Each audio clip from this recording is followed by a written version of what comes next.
કેમ છે વિદ્યાર્થી મિત્રો? શ્રી સર્વોદય પ્રાથમિક શાળા હોમ લર્નિંગ માં આપનું સ્વાગત છે. જો આપણે પ્રથમ સત્ર પછી પહેલું પ્રકરણ હતું આપણું દશાંશ સંખ્યાઓ એ પૂર્ણ થયું અને હવે આજે આપણે જોઈએ છીએ એના પછીનું પ્રકરણ માહિતીનું નિયમન. માહિતીનું નિયમન એટલે કે જે કોઈ પણ માહિતી આપેલી હોય તેને ઉપરથી આપણે ઝડપથી એ માહિતી મેળવી શકીએ કે આમાં શું કહેવા માંગે છે. તો જુઓ, આનો ઉપયોગ તમે થોડો ઘણો તો શીખી ગયા છો. કઈ જગ્યાએ? તો ક્રિકેટ મેચ ચાલતી હોય ત્યારે તમે જુઓ કે ઘણી વખત ઓવરોના રન આમ લીટીઓ સીધી લીટી દોરીને બતાવેલા આવે છે. તો એ આલેખ છે, એના ઉપરથી આપણે નક્કી કરીએ છીએ કઈ ઓવરમાં કેટલા રન આવે. 5 રનથી વધારે રન વાળી કેટલી ઓવર છે એમ આવે છે. પછી ઓલી રન રેટની લીટી આવે, બંને દેશની રન રેટ કે કયા સમયે કેટલી હતી. તો આ બધું છે એ આપણે માહિતીનું યોગ્ય નિયમન કરીને લખીએ છીએ. તો હવે એને આપણે કેવી રીતે દર્શાવી શકીએ એ આપણે શીખવાનું છે. તો એની પાસે આપણે પહેલા માહિતીનું આપણી પાસે વર્ગીકરણ હોવું જોઈએ. તો વર્ગીકરણ કેવી રીતે થાય? તો જુઓ, એની એક અહીંયા તમને એક્ઝામ્પલ આપેલો છે કે એક સ્કૂલની અંદર ગણિતની કસોટી લેવાની એક વર્ગની, એની અંદર 40 વિદ્યાર્થીઓ છે વર્ગમાં. હવે એ વિદ્યાર્થીઓની 10 માર્કની ગણિતની કસોટી લીધી. તો હવે આવૃત્તિ ચિહ્નનો ઉપયોગ કરી અને આને પહેલા કોષ્ટકમાં દર્શાવો. તો સૌથી પહેલા આપણી પાસે એ માહિતી તો હોવી જોઈએ કે કયા વિદ્યાર્થી કેટલા માર્ક મળેલા છે, કે 2 માર્ક વાળા કેટલા વિદ્યાર્થી છે, 6 માર્ક વાળા કેટલા વિદ્યાર્થી છે. તો એની આપણી પાસે માહિતી હોવી જોઈએ. તો એના માટે સૌથી પહેલા આપણે આવૃત્તિ કોષ્ટક તૈયાર કરવું પડે. તો આવૃત્તિ કોષ્ટક એટલે શું? તો કે આપણને જે કાંઈ માહિતી આપી છે એનું વર્ગીકરણ કઈ રીતે થાય તો એ આપણે જોઈએ. અત્યારે આપણને માહિતી શેની આપેલી છે? માર્કની. તો સૌથી પહેલા આપણે લખીશું મેળવેલ ગુણ. દરેક વિદ્યાર્થીઓએ મેળવેલ ગુણ.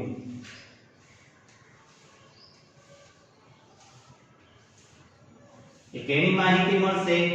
અહીંયા લખીશું આપણે આવૃત્તિ ચિહ્ન, એટલે કે જે વિદ્યાર્થીને જેટલા માર્ક મળેલા હશે એ પ્રમાણેની આપણે નિશાની કરીશું અને છેલ્લે આપણે લખીશું વિદ્યાર્થીઓની સંખ્યા.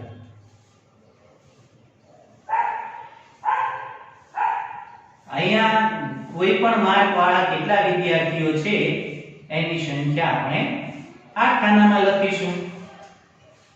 હવે જુઓ, કુલ ગુણ કેટલા છે? તો કે 10 માંથી આપેલા છે. 10 માંથી 10 કોઈને નથી, 1 થી 9 સુધીના છે. તો આપણે પહેલા ક્રમ લખી નાખીશું. 1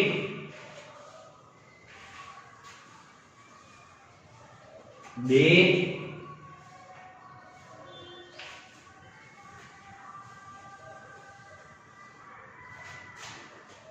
3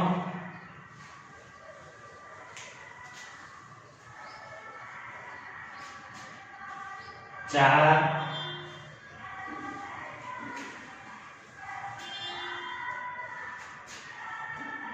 5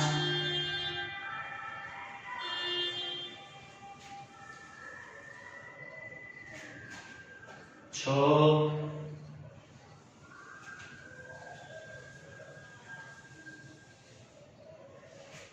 7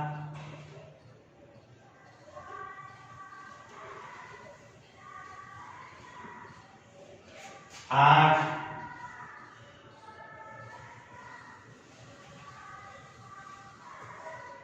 અને 9. જો આપણને 9 ગુણ મળેલા છે ત્યાં સુધીના વિદ્યાર્થીઓની માહિતી આપેલી છે. એટલા માટે આપણે 1 થી 9 ગુણ સુધીનું એક આવૃત્તિ કોષ્ટક આપણે અહીંયા તૈયાર કર્યું. હવે એના ઉપરથી આપણે આવૃત્તિ વિતરણ કેવી રીતે કરવું એ જોઈશું. તો એના માટે જોઈએ કે આવૃત્તિમાં ચિહ્ન કઈ રીતે લખાશે એના વિશે આપણે જોઈએ. તો જો આપણે અહીંયા પહેલા મેળવેલ ગુણમાં 1 થી 9 લખેલા છે. હવે અહીંયા આપણને જે બધા ગુણ આપેલા છે એ પ્રમાણે આપણે એને આવૃત્તિ ચિહ્નમાં લખતા જઈશું. એટલે કે જો સૌથી પહેલા કેટલા ગુણ મળેલા છે? 8. અહીંયા 40 વિદ્યાર્થીઓના નામ નથી લખ્યા, પણ વિદ્યાર્થીને કેટલા ગુણ મળેલા છે ને ગુણની ગુણ જ લખેલા છે. બરાબર? આપણે એનું જ કામ છે ખબર પડે કે 8 ગુણ વાળા વર્ગમાં કેટલા વિદ્યાર્થી છે, ઓછું આવડે છે 1 જ ગુણ મળેલો છે એવા કેટલા વિદ્યાર્થી, વધારે આવડે છે 9 ગુણ મેળવેલા છે એવા કેટલા વિદ્યાર્થી છે, એ માહિતી મેળવવી છે. બરાબર? એટલે એના માટે આપણે બધા જ ગુણનું વર્ગીકરણ કરીએ.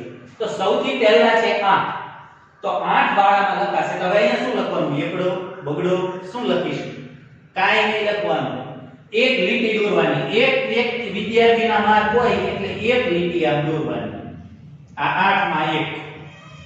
પછી 1 માં ગુણ મેળવેલો છે તો 1 ગુણ છે અહીંયા એવી રીતે આમ એક લીટી દોરવાની. આને આવૃત્તિ ચિહ્ન કહેવાય. પછી 3 છે તો 3 માં એક લીટી દોરવાની. પછી 7 છે. જો આમાં ધ્યાન બહુ રાખવું પડે હો, એક કઈ રહી ન જાય અને એક કઈ ડબલ વખત નો આવે તે. પછી છે 6. તો જુઓ 6 માં આપણે એક લીટી દોરીશું. પછી છે 5. તો 5 વાળા 2 છે તો શું કરવા? 2 વખત લીટી દોરીશું. 1 અને 2. પછી છે 4. 4 વાળા 2 માં ગુણ છે 2 વખત તો એમાંય આપણે 2 લીટી દોરીશું. 1 અને 2. એ પછી છે 2 ગુણ તો આપણે 2 ગુણમાં એક લીટી દોરીશું. પછી છે 4.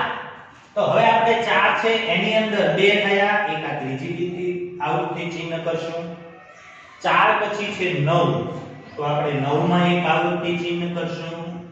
9 પછી છે 5 તો 5 માં આપણે ત્રીજી વખત આવૃત્તિ ચિહ્ન કરશું. પછી છે 3 તો 3 માં આપણે એક આવૃત્તિ ચિહ્ન કરશું.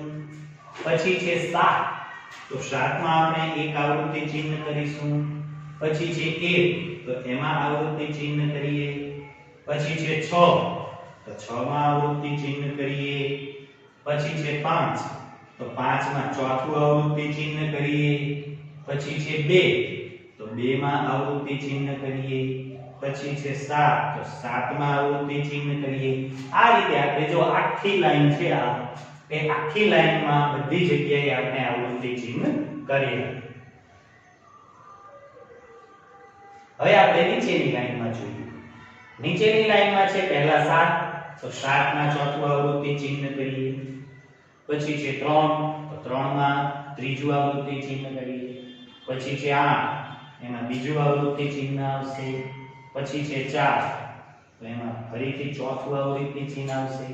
પછી 2 તો આવૃત્તિ ચિહ્ન. પછી છે 8 તો એમાં એક આવૃત્તિ ચિહ્ન. પછી છે 9 તો એમાં એક આવૃત્તિ ચિહ્ન. પછી છે 5. હવે જુઓ 5 અહીંયા જે 5 છે હવે આવૃત્તિ ચિહ્ન કેટલાનું આવ્યું? 5નું. તો 5નું ચિહ્ન આવે ત્યારે પાછો ઊભો લીટો કરવાનો નહીં. 5મો લીટો છે એ કેવી રીતે કરવાનો ખબર છે? અહીંયા ઉપરથી તો અહીંયા નીચે સુધીનો આમ આડો. આનાથી શું થાય ખબર છે? અહીંયાથી આપણને ખબર પડે કે 5 થયા. પછી પાછું થાય એટલે આપણે અહીંથી ફરીથી 1 2 3 4 કાકા કરવાના. પાછું 5મું આવૃત્તિ ચિહ્ન આવે એટલે આડો લીટો કરવાનો. પછી પાછા 4 આવૃત્તિ ચિહ્ન સુધી આપણે સીધી લીટી કરવાની. અને 5મું આવે એટલે ફરીથી આડો લીટો. એના હિસાબે શું થશે? આપણી પાસે 5 5 ના આવી રીતે જૂથ મળશે. એટલે છેલ્લે બધાની ગણતરી કરવી હોય ત્યારે સરળતા થઈ જાય. નહીતર તો આમ ધ્યાન રાખીને લીટી કરવી પડે 1 2 3 4. અહીંયા તો તરત ખબર પડી જાય કે આ 5 છે. એ હમણાં છેલ્લે જોઈશું. પણ એક યાદ રાખવાનું 5 5 ના ગુણાંકમાં આ 5 પછી 4 લીટી ઊભી 6 7 8 9 અને પાછો 10મો લીટો આવે ત્યારે આડી. બરાબર? એવી રીતે આપણે આવૃત્તિ ચિહ્ન લખશું. પછી 8 એમાં ફરીથી એક આવૃત્તિ ચિહ્ન. પછી 6 એમાં એક આવૃત્તિ ચિહ્ન. પછી 7 એમાં એક આવૃત્તિ. જો 7 એમાંય 4 થઈ ગયા છે તો 5મું આવૃત્તિ ચિહ્ન આવે. પછી 4 માં 1 તો 4 માં 5 થઈ ગયા છે એમાં એક આવૃત્તિ ચિહ્ન આવે. પછી છે 5 5 માં ફરીથી પહેલું આવૃત્તિ ચિહ્ન આવી રીતે, પછી 6 માં એક આવૃત્તિ ચિહ્ન, પછી 9 માં એક આવૃત્તિ ચિહ્ન, પછી છે 6 પાછું 4 થઈ ગયા એટલે એક આડું છે, પછી 4 માં 2 છે તો આ 4 એમાં 1 અને 2 એવી રીતે આવૃત્તિ ચિહ્ન છે. હવે 6 એમાંય 2 આવૃત્તિ ચિહ્ન છે તો એની અંદર પણ આપણે 2 આવૃત્તિ ચિહ્નની નિશાની કરીશું. તો આવી રીતે આપણે 40 એ 40 વિદ્યાર્થીઓના ગુણ આપણે અહીંયા લખી નાખ્યા. હવે શું કરીશું કે એક ગુણ વાળા આખા વર્ગમાં કેટલા વિદ્યાર્થીઓ છે એની સંખ્યા સામે લખીશું. તો એ કઈ રીતે ખબર પડી? તો કે જેટલા આવૃત્તિ ચિહ્ન એટલા વિદ્યાર્થીઓને ગુણ મળેલો હશે. તો એકમાં કેટલા આવૃત્તિ ચિહ્ન છે? 2. તો અહીંયા લખીશું 2. પછી 2 ગુણ મળેલા હોય એવા કેટલા વિદ્યાર્થી છે? તો જો 1 2 અને 3. તો અહીંયા લખવું પડશે આપણે 3. હવે 3 ગુણ મેળવેલા કેટલા વિદ્યાર્થીઓ છે? 1 2 ને 3. અહીંયા લખીશું 3. જો હવે અહીંયા આપણે જે વાત કરી હતી 4 કામ બધી રીતે આપણે ગણવી જ ન પડે. અહીંયા ખબર પડી જાય કે આ 5 છે, આ 6 ને 7. 4 ગુણ વાળા કેટલા વિદ્યાર્થીઓ છે? 7. પછી 5 ગુણ વાળા કેટલા વિદ્યાર્થીઓ છે? 6. 6 ગુણ વાળા કેટલા વિદ્યાર્થીઓ છે? તો કે 5 6 અને 7. તો અહીંયા લખીશું 7. પછી 7 ગુણ વાળા કેટલા વિદ્યાર્થીઓ છે? 5.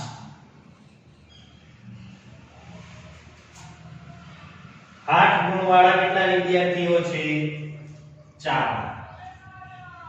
અને 9 ગુણ વાળા કેટલા વિદ્યાર્થીઓ છે? 3. તો આ કેટલા વિદ્યાર્થીઓની માહિતી હતી?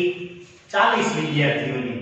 તો આ વિદ્યાર્થીઓનો સરવાળો કરીએ આપણે તો આપણી પાસે 40 આવી જવા જોઈએ. તો હવે આપણે એનો સરવાળો કરીએ તો 2 ને 3 5, 5 ને 3 8, 8 ને 7 15, 15 ને 6 21, 21 ને 7 28, 28 ને 5 33, 33 ને 4 37, 37 ને 3 40. એટલે કુલ વિદ્યાર્થીઓની સંખ્યા કેટલી આવી? 40. તો આપણી પાસે આ 40 વિદ્યાર્થીઓના જ ગુણ છે. તો આ માહિતી સાચી. આને હવે આપણે આવૃત્તિ કોષ્ટકમાં તો ગોઠવી દીધી, પરંતુ હવે આપણે એના ઉપરથી માહિતી મેળવવી હોય તેના જવાબ પણ મેળવવાના છે. હવે તમને અહીંયા એમ કહ્યું છે, પહેલો પ્રશ્ન અહીંયા જો પૂછેલો છે, કેટલા વિદ્યાર્થીઓ 7 કે 7 થી વધુ ગુણ મેળવ્યા હશે? કેટલા વિદ્યાર્થીઓ એવા છે કે જેણે 7 અથવા તો 7 થી વધારે ગુણ મેળવેલા છે? તો જો 7 ગુણ મેળવેલા વિદ્યાર્થીઓની કેટલી સંખ્યા છે? 5. તો એક તમને પરફેક્ટ પૂછે કે 7 ગુણ મેળવેલા વિદ્યાર્થીઓની સંખ્યા કેટલી છે? તો આપણે કહી શકીએ 5. પણ આપણને એમ કીધું 7 અથવા 7 થી વધારે. તો 7 થી વધારે કયા થાય? 8 9. આગળના બધા ઓછા થાય. તો એ નહીં, એનાથી વધારે 8 વાળા 4 છે અને 9 વાળા 3 છે. તો ત્રણેય થઈ કેટલા થયા? 5 ને 4 9 3 12. તો 7 કે 7 થી વધુ ગુણ મેળવ્યા હોય એવા વર્ગમાં કેટલા વિદ્યાર્થીઓ છે? 12 વિદ્યાર્થીઓ એવા છે કે જેમણે 7 અથવા તેનાથી વધારે ગુણ મેળવેલા છે. પછીનો પ્રશ્ન તમને એમ કહ્યો કે 4 થી ઓછા ગુણ કેટલા વિદ્યાર્થીઓએ મેળવ્યા હશે? તો જુઓ 4 ગુણ આ રહ્યા. 4 ગુણ મેળવવા વાળા કેટલા વિદ્યાર્થી છે? 7. હવે તમને એમ નથી કીધું કે 4 કે 4 થી ઓછા ગુણ. અહીંયા જો એમ કીધું 7 કે 7 થી વધુ. એટલે 7 આવે અને 7 થી વધુ બે આવે. અહીંયા તમને એમ જ કહ્યું કે 4 થી ઓછા, 4 વાળાનું નથી કીધું, બરોબર? 4 થી ઓછા ગુણ વાળા કેટલા વિદ્યાર્થી? 4 વાળાને ગણવાના નહીં. 4 થી ઓછા ગુણ એટલે 3 2 અને 1. તો એવા કેટલા વિદ્યાર્થીઓ છે? તો જો 3 ગુણ વાળા 3, 2 ગુણ વાળા 2 અને 1 ગુણ વાળા 2. એટલે એ ત્રણેય થશે થઈને ત્રણેય થઈને થશે 3 ને 3 6, 6 ને 2 8. એટલે 4 થી ઓછા ગુણ વાળા વિદ્યાર્થીઓ કેટલા થયા? 8. તો આપણે આ જવાબમાં એમ લખી શકીએ કે 4 થી ઓછા ગુણ 8 વિદ્યાર્થીઓએ મેળવ્યા હશે. આ રીતે આપણને આ માહિતીમાંથી કોઈ પણ પ્રશ્ન પૂછે તો આપણે એનો જવાબ આપી શકીએ. તમને એમ પૂછે કે ભાઈ 10 માંથી 10 ગુણ વાળા કેટલા વિદ્યાર્થીઓ છે, એમ પૂછે તો આપણને પ્રશ્ન થાય કે તો આપેલું જ નથી. તો એનો મતલબ એમ કે 10 માંથી 10 ગુણ કોઈ પણ વિદ્યાર્થીને મળેલા હશે નહીં. તમને એમ પૂછે કે 5 માર્ક વાળા કેટલા વિદ્યાર્થીઓ છે, તો તરત તમે કહી શકો કે 5 ગુણ. એમાં કેટલા વિદ્યાર્થીઓ છે? 6. તમને એમ કહે કે 5 કરતા વધારે ગુણ વાળા કેટલા વિદ્યાર્થીઓ છે, તો આ બધા નીચેનાનો સરવાળો કરીને તમે કહી શકો કે આટલા વિદ્યાર્થીઓ. એમ કહે કે 5 થી ઓછા ગુણ વાળા કેટલા વિદ્યાર્થીઓ છે, તો એને ઉપરનો સરવાળો કરી અને તમે કહી શકો. આમ આપેલી માહિતી પરથી આપણે એક વખત આવૃત્તિ કોષ્ટક સાચું તૈયાર કરી નાખીએ પછી કોઈ પણ પ્રકારની માહિતી આપણે જોઈતી હોય તો એના ઉપરથી આપણે માહિતી મેળવી શકીએ છીએ. ક્યારેક આપણને આવૃત્તિ કોષ્ટક પણ આપેલું હોય. અહીંયા આપણને ચેન આપેલું હોય કે માની લો કે કોઈ ચોકલેટની સંખ્યા ગણવાની હોય તો અહીંયા ચોકલેટની નિશાની કરેલી હોય આમ આવૃત્તિના બદલે. અને ક્યારેક તો એવું પણ કહે કે એક ચોકલેટ બરાબર 10 ની સંખ્યા, એટલે કે એક ચોકલેટ આપેલી હોય એનો મતલબ એમ કે એ જગ્યાએ 10 ચોકલેટ છે. બરાબર? એવી રીતે જુદા જુદા ચિત્ર અથવા તો જુદી જુદી માહિતીના આધારે પણ આપણે જોઈ શકીએ છીએ. જુઓ ને, આપણે નકશો જોઈએ છીએ ત્યારે ઘણી વખત વૃક્ષો દોરેલા હોય છે ને, એ ચિત્ર જ છે ને, એના ઉપરથી આપણને ખબર પડે છે કે અહીંયા જંગલ વિસ્તાર હશે.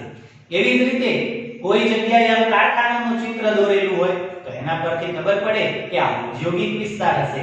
આવી રીતે ચિત્રો પરથી પણ આપણે માહિતીનું નિયમન કરી શકીએ છીએ. આ આપણે પહેલો દાખલો ગણ્યો. હવે આના જેવા જે સેમ બીજા દાખલા છે એ પહેલા તમારી જાતે પ્રયત્ન કરો, પછી હું તમને PDF માં મોકલીશ. પછી એ પાકી નોટમાં ગણજો. અત્યારે પહેલા તમે તમારી જાતે રફ નોટમાં આના જેવા બીજા દાખલા ગણવાનો પ્રયત્ન કરો.